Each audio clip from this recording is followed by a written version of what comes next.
So far, we have discussed volt, amp, and ohms meters, and learned that they are commonly embraced together in a multimeter.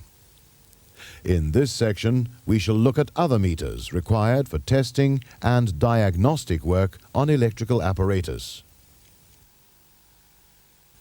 In both industrial and domestic applications, an indispensable meter is one which we often refer to as a mega. The name is, however, a trade name for an ohm meter capable of measuring resistances in the mega ohm range. The correct name for such a meter is a mega ohm meter. Most tradesmen, however, refer to this instrument as an insulation tester.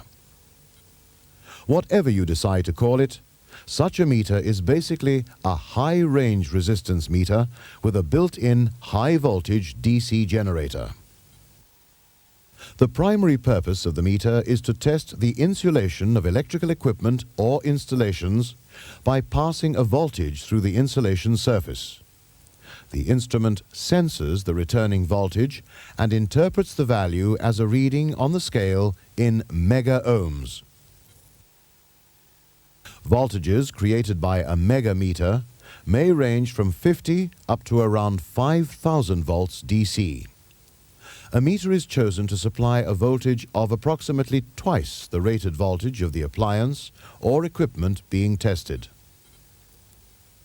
Two types of megameters are popularly used, namely motorized and electronic.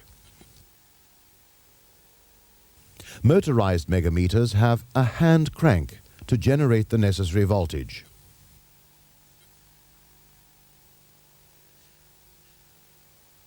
Electronic meters utilize an inboard battery and electronic components such as capacitors to create the required voltage at the press of a button.